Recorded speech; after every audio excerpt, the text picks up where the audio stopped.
In the metaphor of the dragonfly that I use often, I explain the code of the dragon nymphs that are hatched in the water. And this code says, never go above the surface of the water, for if you do, you shall surely die. And meanwhile, those dragon nymphs who have undergone some transformation and who do emerge from the water, including going to the surface and hatching and becoming their full dragonfly self, well, they seem to be dead to those who are still in the water. Yet they're very much alive. And they discover that they are not just water bugs, they're also land and aerial creatures. They can no longer be seen or heard to those underneath the surface of the water, and so they think they're dead, or they don't count, but they're still very much alive. Welcome to the 8th and final video of this series regarding thought reform and the Church of Jesus Christ of Latter-day Saints.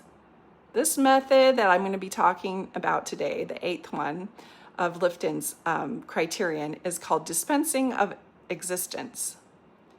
Lifton believed that once a group has established control over the information, the language, purity, confession, doctrine, and then there's one final question that remains, and that is, who gets to count as fully legitimate? And that's what Dispensing of Existence addresses. It says, only those who stay underneath the surface of the water count. And it's this idea that the group believes it has the authority to determine who is living in truth and who has real value or legitimacy. And in an ultimate sense, who has the right to a meaningful future. Lifton saw this method most clearly in political totalitarian movements where entire groups of people could be declared enemies of history or denied the right to exist. And we're seeing this in a lot of extermination situations happening in our world today.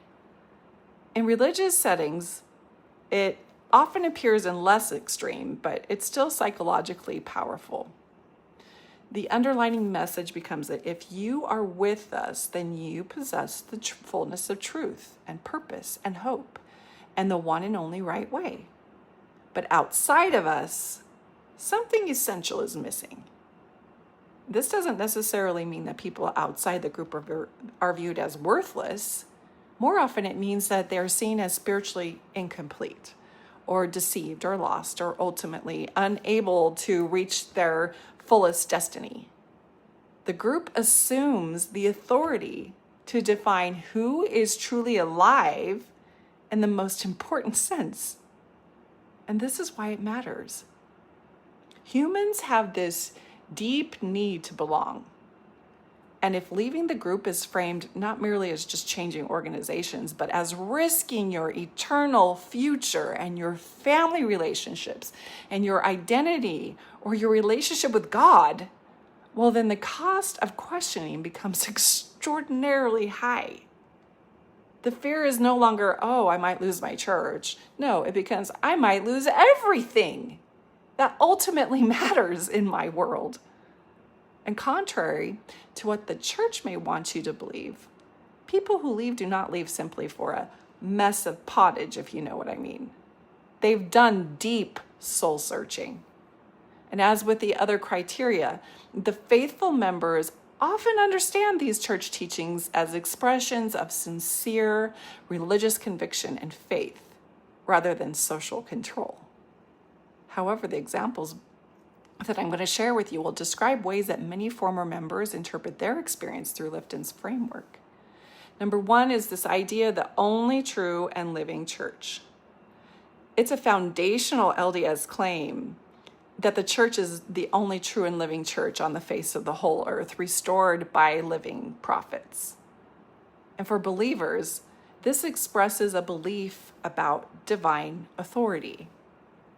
But viewed through Lifton's framework, it also creates this clear distinction between those inside the restored church and everyone else outside of it, which technically means that 0.02% of the population is inside the true doctrine and everyone else is outside of it.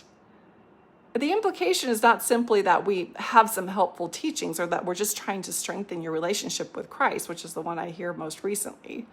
No, the implication is that the fullness of divine authority exists here with us.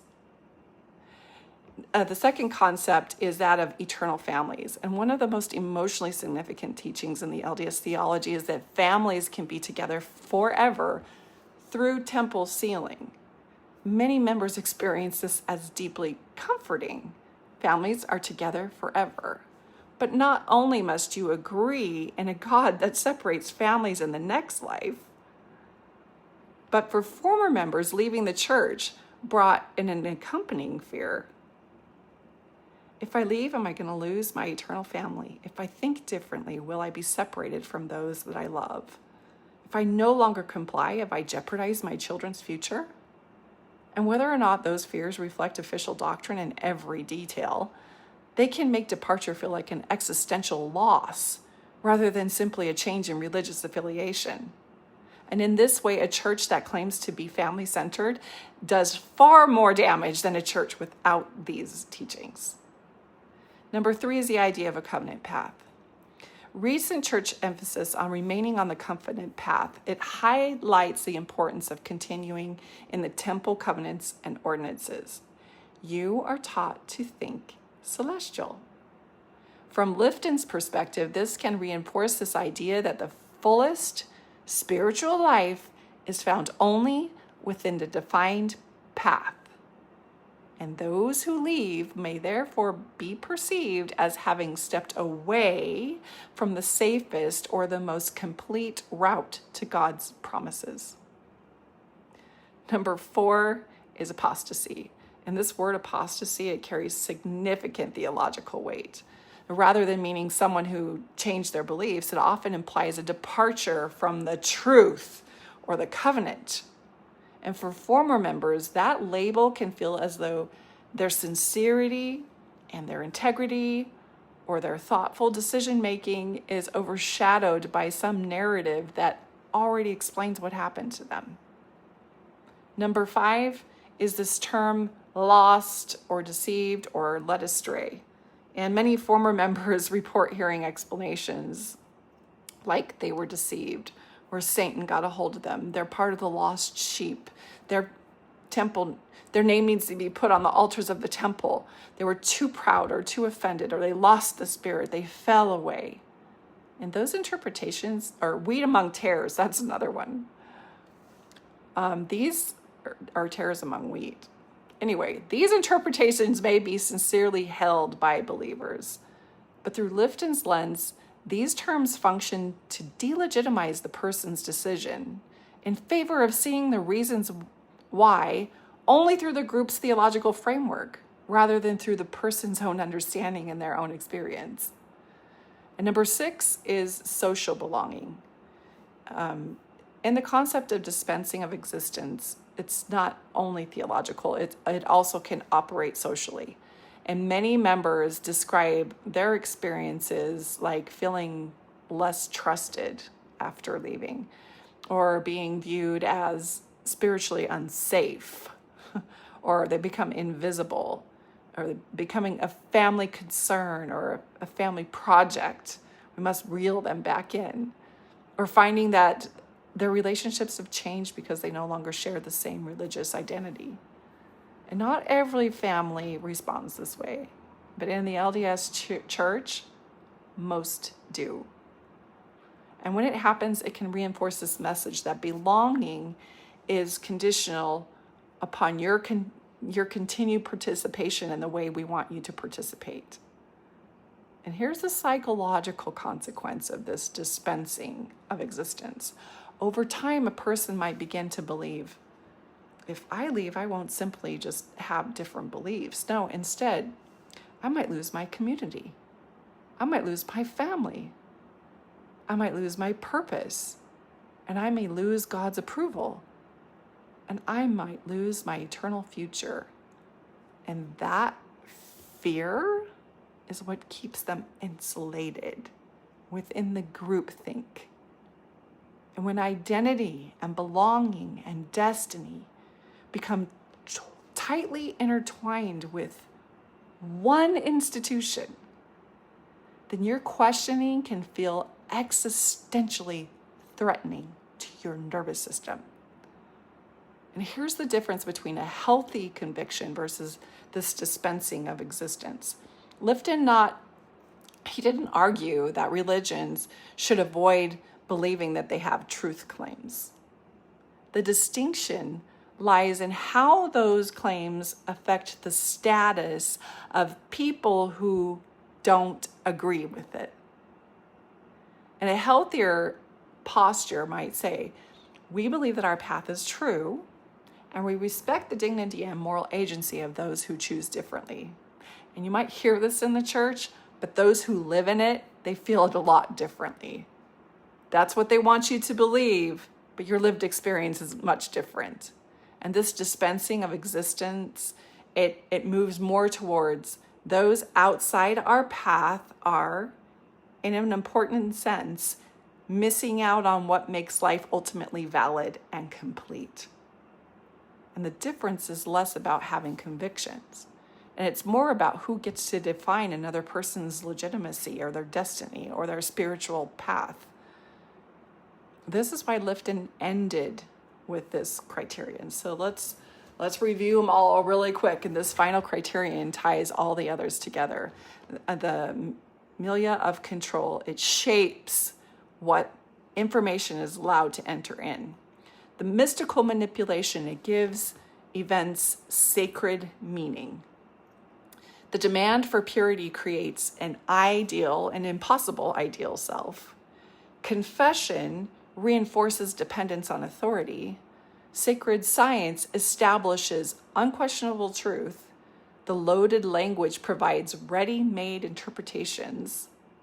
Doctrine over person teaches that the ideology outranks your personal experience. And finally, this dispensing of existence, it answers the ultimate question: who is truly in, and what does it mean to be out?